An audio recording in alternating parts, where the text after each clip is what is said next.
As you prepare and practice your answers for a job interview, you'll want to study great answers and answers that aren't so strong. Here we'll see 4 people: a teacher, a doctor, a social worker, and a marketing expert interview for a job. We'll take some standard interview questions and study how they answered them to figure out how you can form your own compelling answers. Today we'll study 2 prompts. Describe one of your strengths, and the opposite, describe one of your weaknesses. We'll see how talking about your weaknesses can still leave a very positive impression in an interview. It's common for employers to ask about your strengths in an interview. Don't just list a couple of things. This is your chance to let people know why they would want to hire you.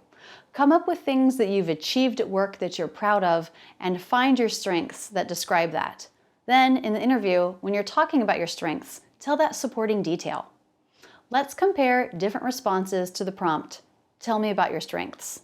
One of my strengths, I think, is I can look at something globally from a perspective of far away and then think about those general goals and then switch to being detail-oriented and looking at what is the specific work that needs to be done in order to accomplish those more global goals.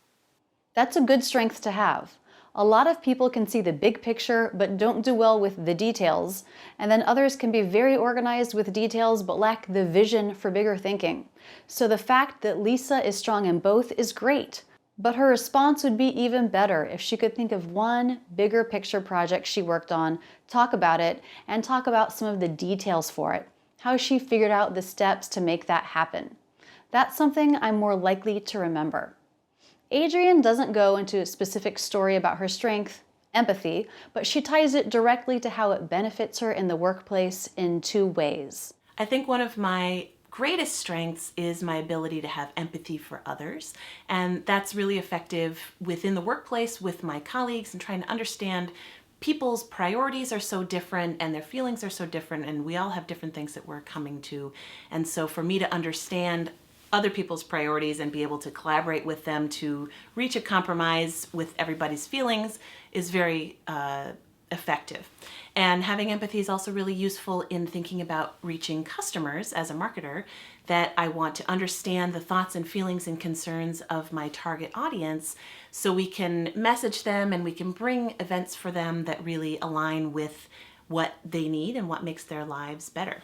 Dan also gets specific with his strength, which he says is his ability to work in a team. He talks about the kinds of teams and the kinds of environments he's worked in the past, and then ties that into another strength, being a people person. So one of my strongest strengths is that I'm a team player. I have worked on many clinical teams in the past with doctors, nurses, social workers, in some high-intensity environments like emergency rooms, mobile crisis teams, inpatient psychiatric facilities, and I've always been able to work well on an interdisciplinary team. I value being on the team with other people. I value working with folks that have different skill sets than I do, and I get a lot of energy from working with other people.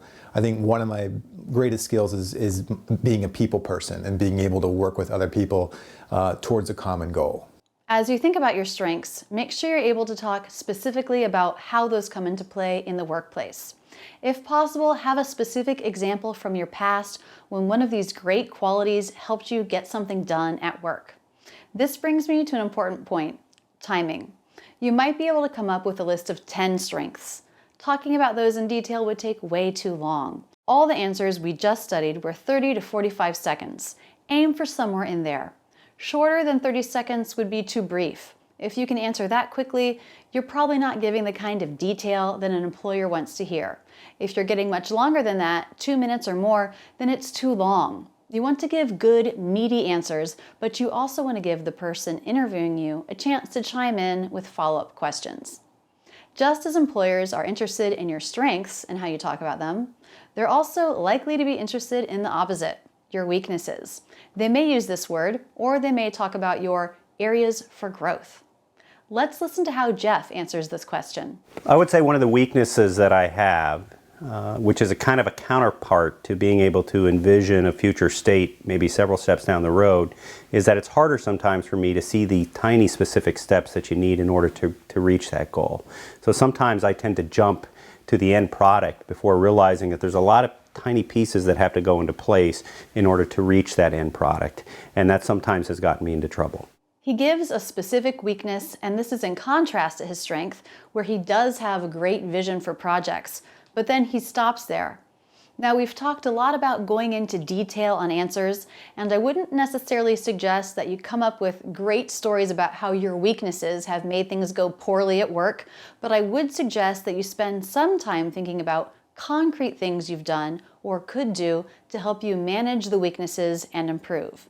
Listen to how Lisa answers the question.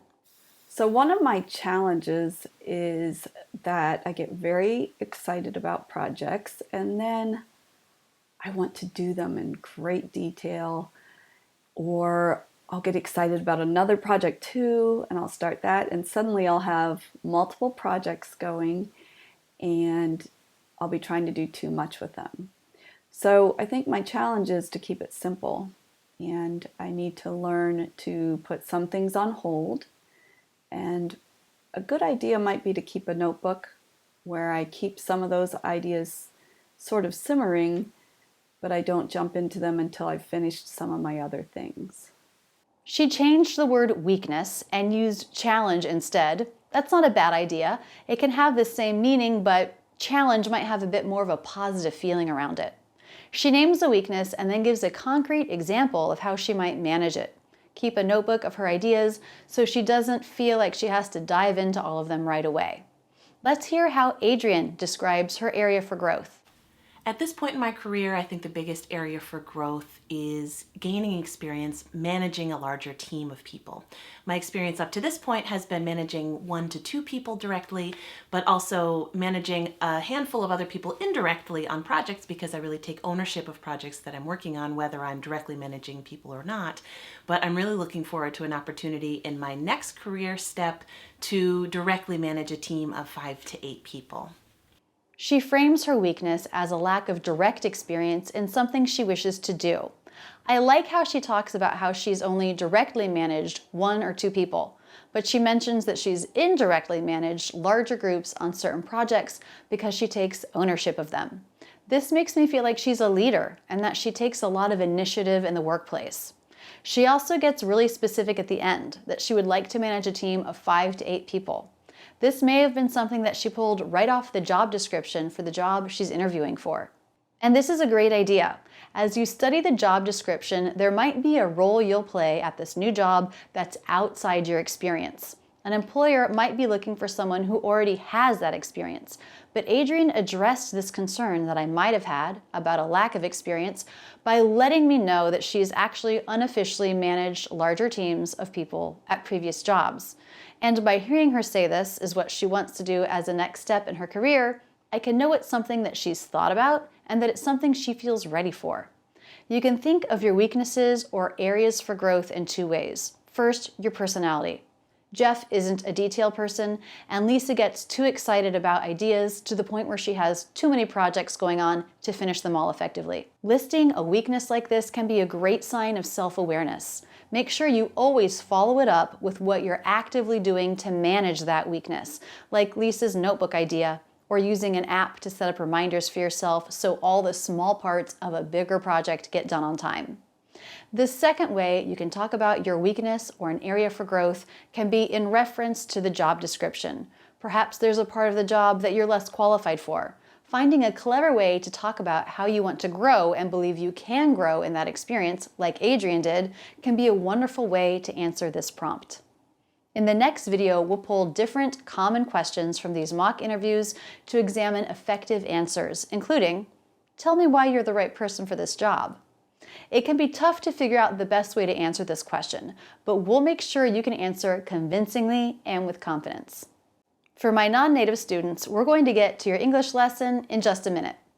If you haven't already, be sure to click the subscribe button and the bell for notifications.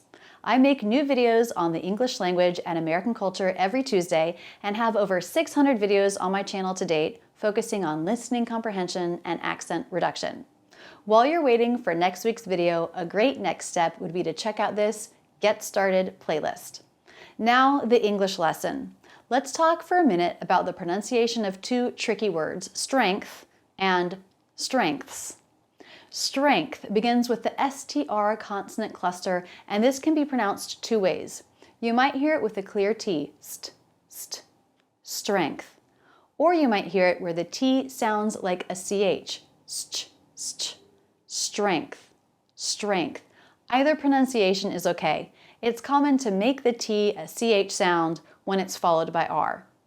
Then we have the E vowel, stre, streng, and the NG consonant. The back of the tongue lifts and touches the soft palate for NG, streng. Sometimes NG also makes a hard G sound, like in ing, g, glish, English. But that doesn't happen here. There's no G sound. Streng, strength. And finally, the unvoiced TH at the end. The tongue tip does come through the teeth for this. Strength, strength. Let the air flow lightly. Strength. What about when we add an S? Strengths. Most people in most situations don't take the time to bring the tongue tip through the teeth for the TH. The TH is much less obvious here than when the word is singular. As I study various native speakers saying strengths, it actually sounds like some of them drop the TH completely. Then it ends up sounding like a K sound, strengths, strengths, strengths and weaknesses. So in an interview, you could take this shortcut on this tricky word and say, one of my greatest strengths is strengths or strengths with a very, very quick TH sound. With a little practice, you won't stumble on these words in an interview. Break them down and practice them slowly. Strength, strengths. That's it, and thanks so much for using Rachel's English. If you want to see my absolute latest video, click here. If you're new to the channel, check out this Where to Start playlist. Click here to subscribe. I make new videos on American English every Tuesday. To be sure we can keep in touch, click here to sign up for my newsletter. You'll get free lessons in your inbox every week.